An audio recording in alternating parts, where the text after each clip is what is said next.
아멘. 네, 우리 옆에 분들하고 이렇게 인사하실까요? 샬롬 인사하겠습니다. 샬롬. 네, 샬롬 하시죠? 네. 뭐 일주일 내내 비가 온다고 하더니 또 비가 안 오더라고요. 그래서 이제 이번 주가 지나면 이번 주에 저희가 국내 선교를 떠납니다. 시간 진짜 빠르네요. 저 국내 선교 갔다 오면 또 해선이 남아 있고 해선 갔다 오면 금방 또 수수감사절이다, 뭐 특세다, 블레싱이다, 크리스마스다, 스텝업이다 하다 보면 2027년이 시작될 거예요. 네, 너무 감사하죠. 네. 성큼성급. 네. 네. 네. 시간아 멈추어다오. 소리가 절로 나옵니다. 네. 오늘도 말씀 안에서 우리가 하나님 주신 은혜 나누길 원합니다. 오늘 말씀은 제가 이제 국내 선교를 준비하고 또 가서 또 토요일에 집회를 해야 되는데 말씀 묵상하다 갈라디아서 이제 복음에 대해서 묵상하다가 이 말씀 전해야겠다라고 찾다가 혹시 내가 이 말씀을 했었던 적이 있는 것 같은데 하고 찾아봤더니 이번 연도 4월 달에 제가 일터제자학교 가서 이 본문이랑 똑같은 설교를 했더라고요. 그래서 그 본문으로 그 설교로 재탕은 아닌데 보약도 재탕이 더 좋다고 하잖아요. 그래서 조금 믹스해서 가져왔습니다. 그래서 본의 아니게 설교가 좀 반복이 됐는데 그래도 일터제자학교 들으신 분들 소수기 때문에 같이 은혜 나누면 좋겠다 해서 준비했습니다. 네, 갈라디아서 6장 1절부터 10절 말씀이고요. 우리 함께 한 절 한 절 교독하신 후에 마지막 10절은 합독하도록 하겠습니다. 1절부터 제가 읽도록 하겠습니다. 형제자매 여러분, 어떤 사람이 어떤 죄에 빠진 일이 드러나면 성령의 인도하심을 따라 사는 사람인 여러분은 온유한 마음으로 그런 사람을 바로잡아주고 자기 스스로를 살펴서 유혹에 빠지지 않도록 조심하십시오. 여러분은 서로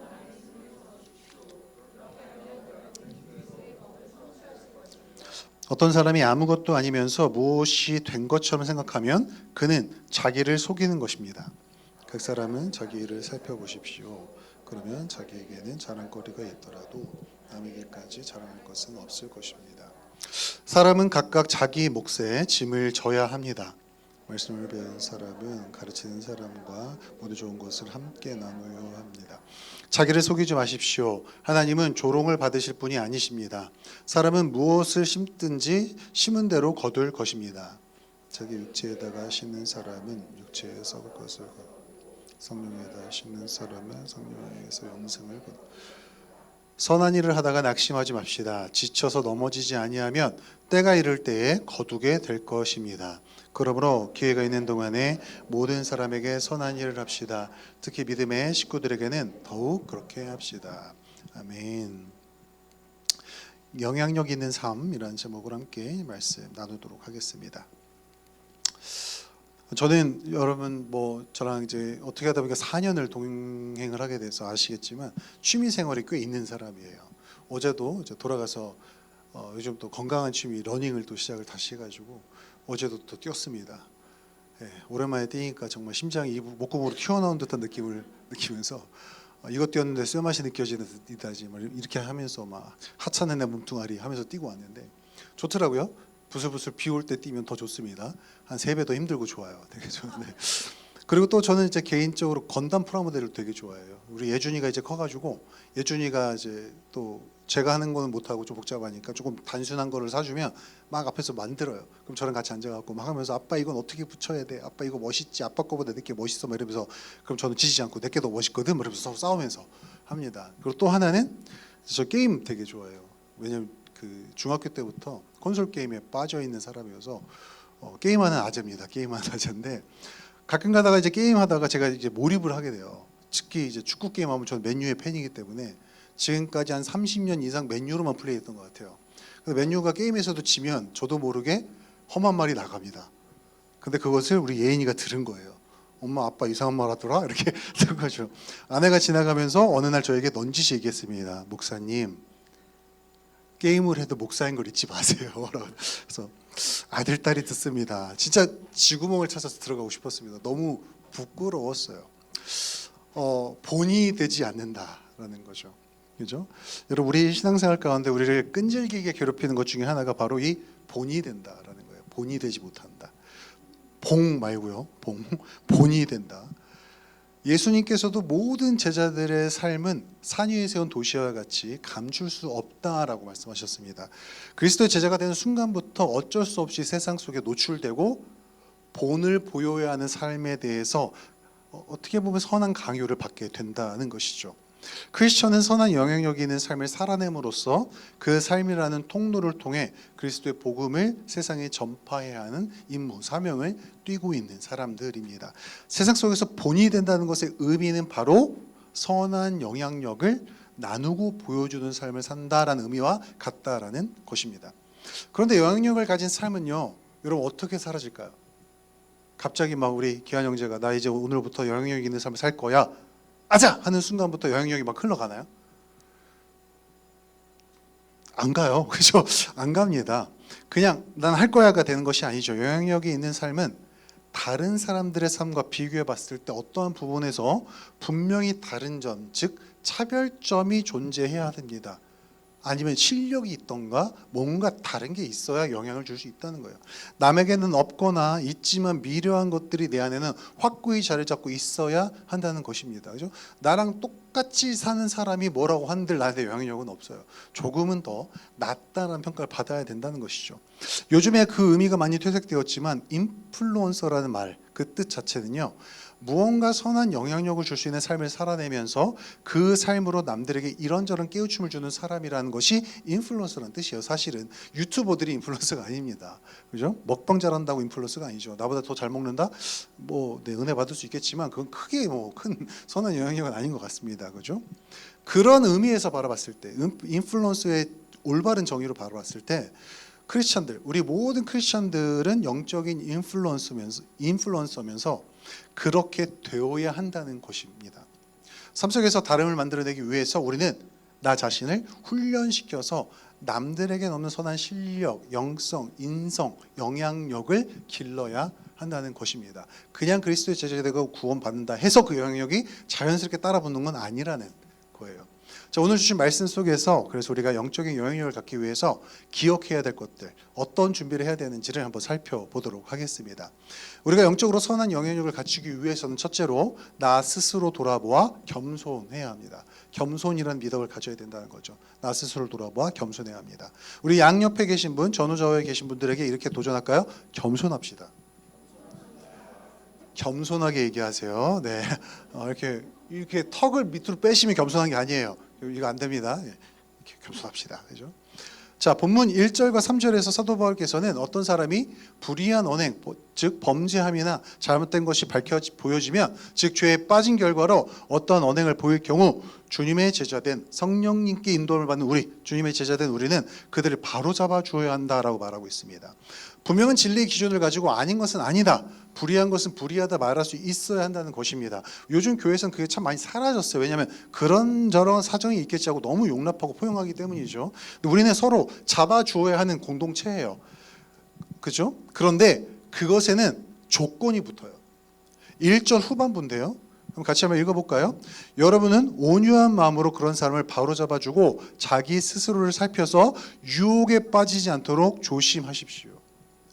자, 지적하거나 누군가가 잘못했을 때 지적하거나 비판하는 자세가 아니라 사랑하는 마음으로, 그러나 분명히 잘못된 길을 가는 사람들을 바로 잡아주라는 것입니다. 사랑하는 마음으로, 겸손한 마음으로.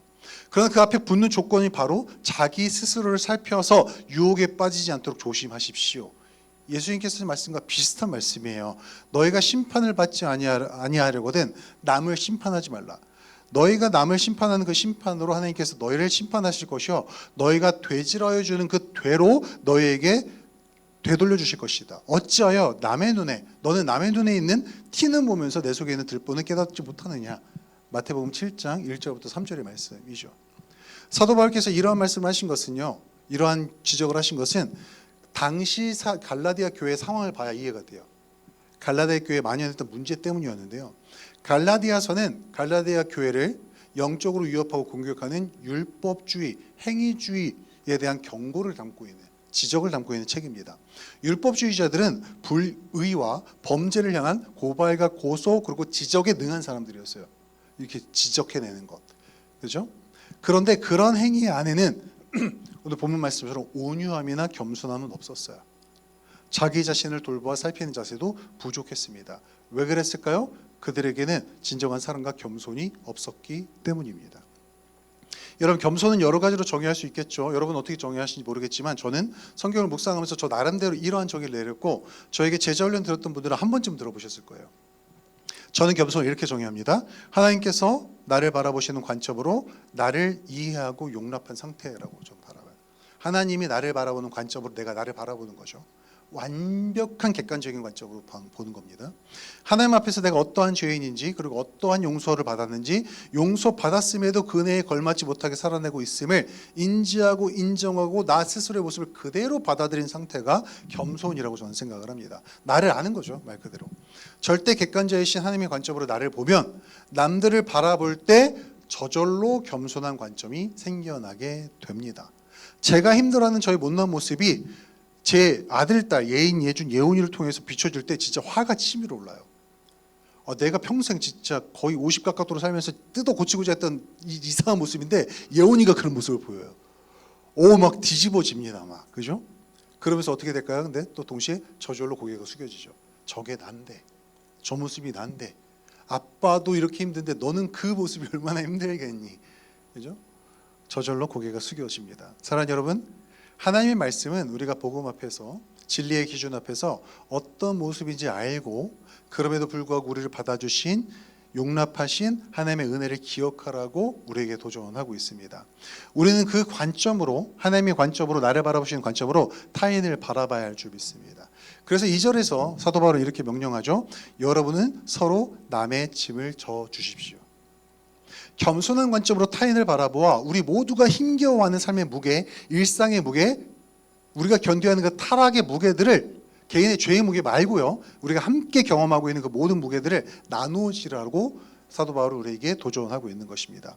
범죄하고 불의한 행동을 관찰했더라도 그것을 그저 지적하고 비판하진 말아주시기를 부탁드립니다.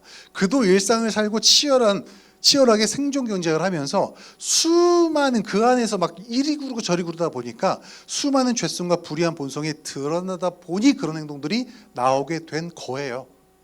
제가 그렇듯이 여러분이 악의를 가지고 막 악한 일을 하거나 남들에게 상처 주는 게 아니잖아요. 그 사람도 비슷하다는 겁니다.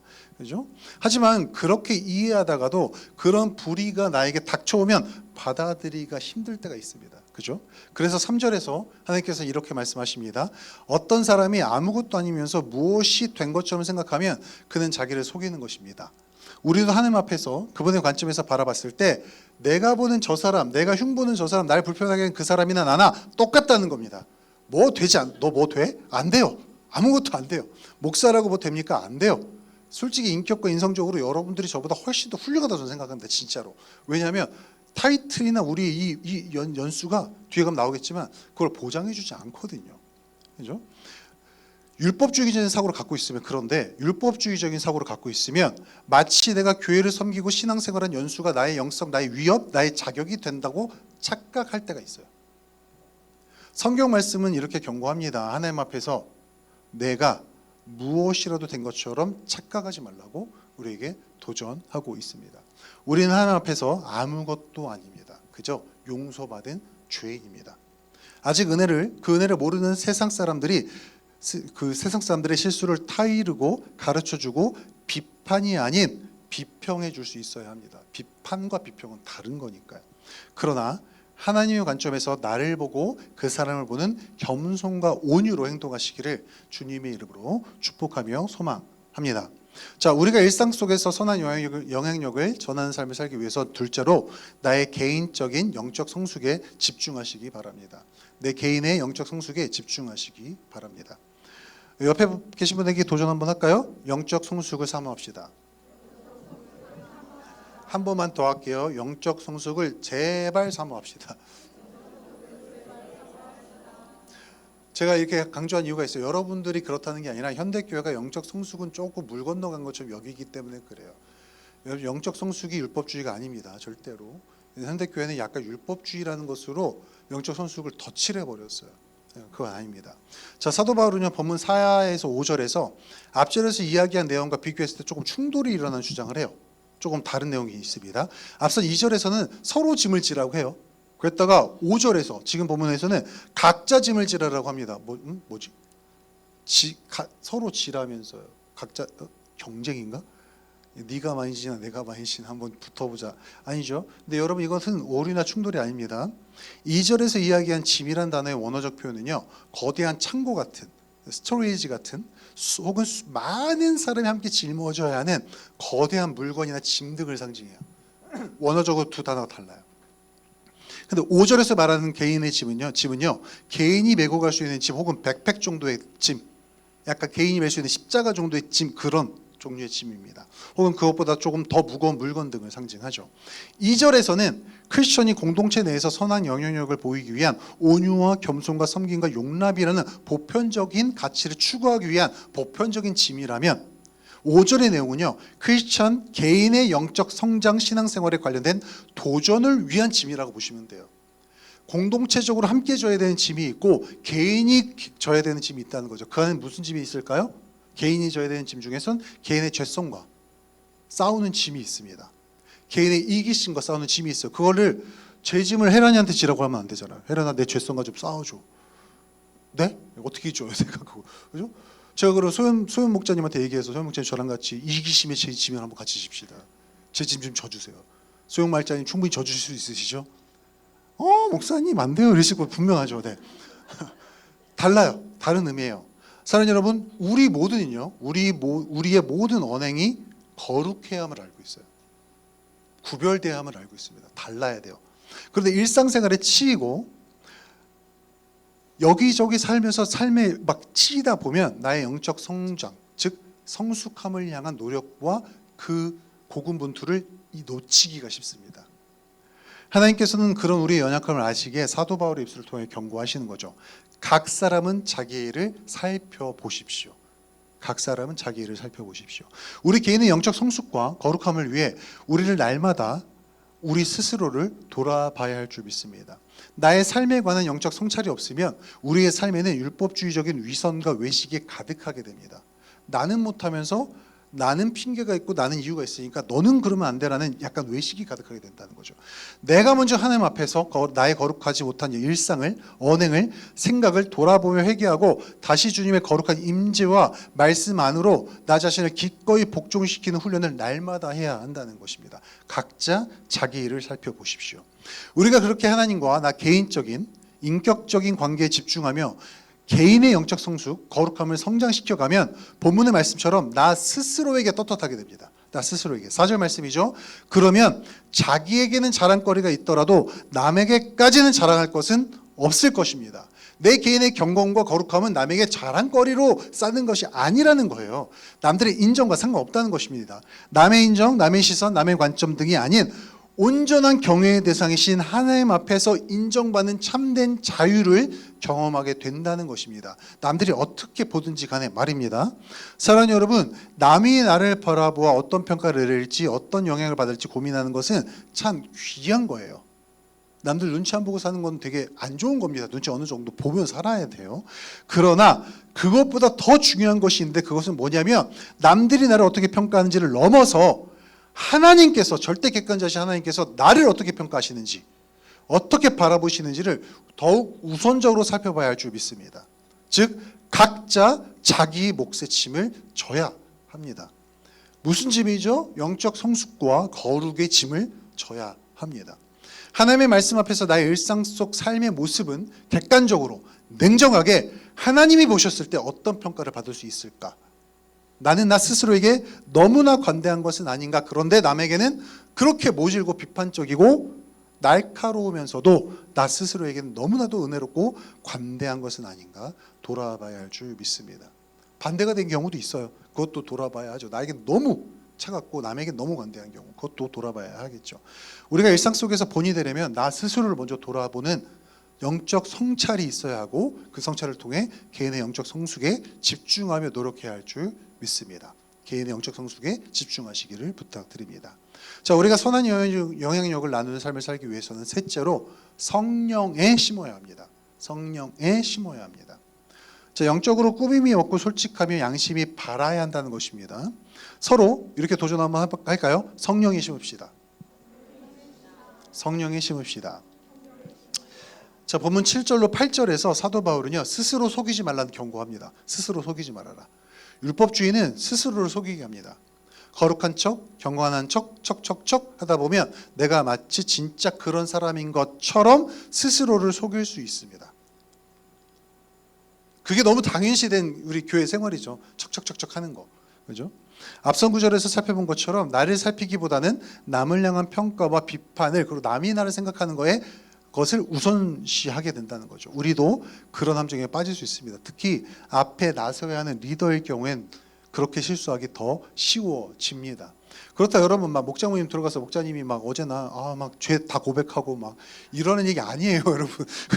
그런 것과는 거리가 있습니다. 아닙니다. 자, 사랑하는 여러분, 교회의 열심과 교회 생활의 열심과 신앙의 연수가 나를 속일 수가 있어요. 그래 내가 신앙생활 30년 했다고, 40년 했다고, 20년 했다고.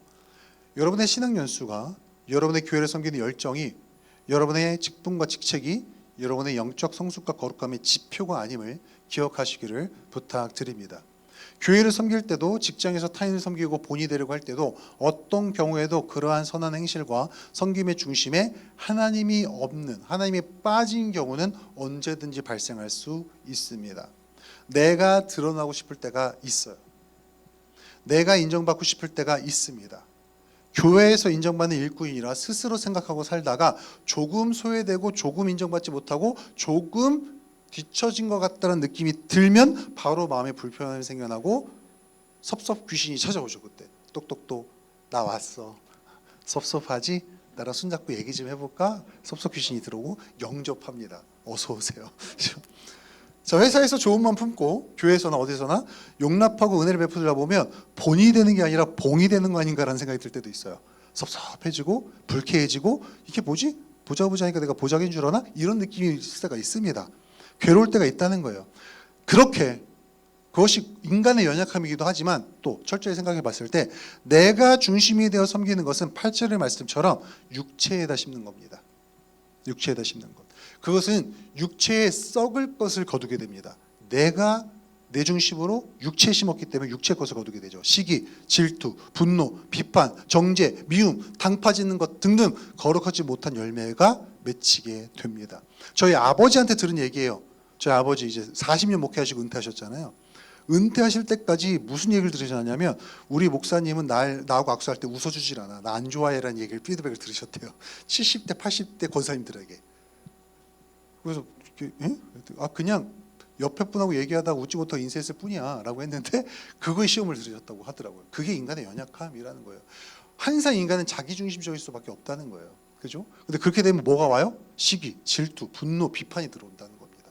육체에 신다 보면 그렇게 된다는 거예요. 자꾸 치밀어 오른 자기중심성을 복음 앞에서, 말씀 앞에서 잘라내고 내려놓으며 그 모든 것의 중심에 하나님께서 통치하시도록 우리 마음의 왕자를 주님께 지속적으로 내어드려야 합니다. 다른 말로 말하면 뭐죠? 항상 성령 충만해야 된다는 거예요. 의지적으로라도 나의 모든 섬김, 선한 일, 봉사, 용납, 이 모든 선한 일들이 하나님 중심으로 진행될 수 있도록 내 마음을 주님께로 계속해서 돌려드려야 합니다. 우리가 그렇게 우리의 죄성에 맞서서 하나님 중심의 삶을 살아가면 우리는 비로소 성령에다 심는 사람이 될 수 있습니다. 그러면 그 순간은 힘겹고 괴롭고 심지어 비참할 수도 있지만 성령의 열매, 성령의 귀한 은혜의 통로로 쓰임받게 될 줄 믿습니다. 성령에다 심으시기를 부탁드립니다. 자, 마지막으로 삶 속에서 선한 영향력을 나누는 삶을 살기 위해서는 네 번째로 도전과 노력을 포기하지 말아야 합니다. 끊임없이 도전하고 노력해야 된다는 것이죠. 자, 9절에서 10절은요 우리에게 아주 유명한 그 구절이 담겨져 있죠. 선한 일을 하다가 포기하지 말라고 우리에게 도전하고 있습니다. 육체에 심는 행위, 즉 자기중심적인 섬김, 그런 선한 섬김과 봉사, 선한 삶은요 당장에 내가 원하는 열매나 인정을 보고 받지 못하면 우리를 지치게 해서 포기하게 만들어요.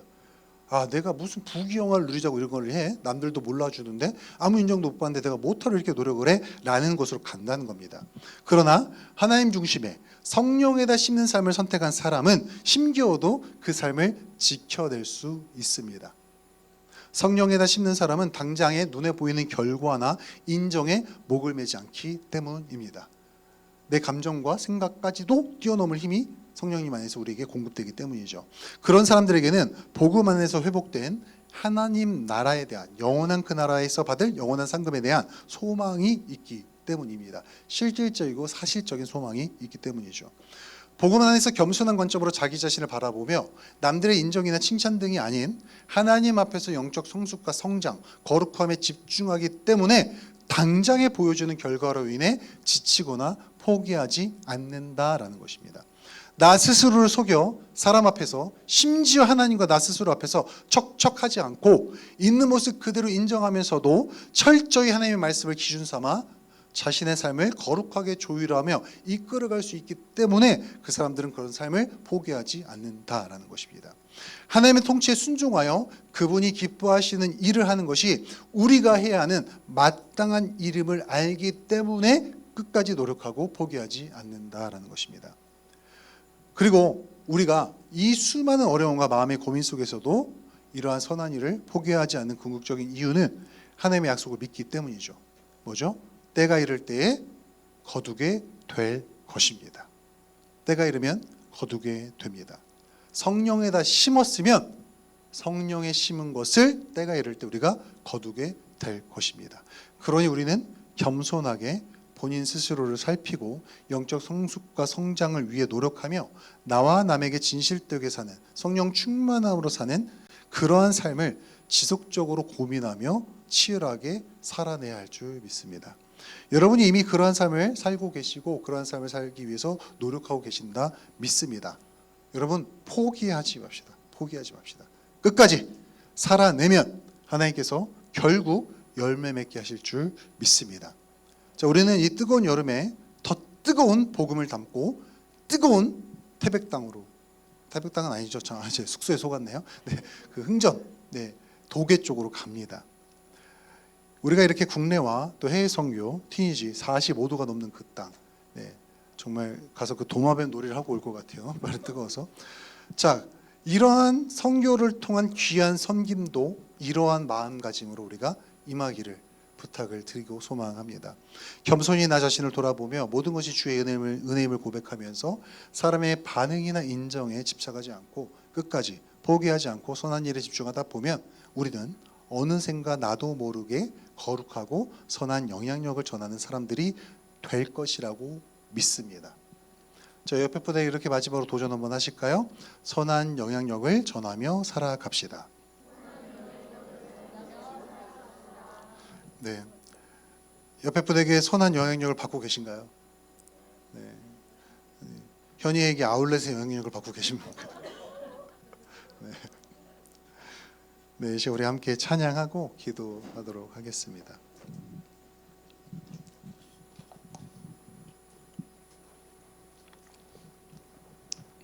예전에 그런 말 했잖아요. 설교 본문 고민보다 미니스트리 고민이 더 깊다고.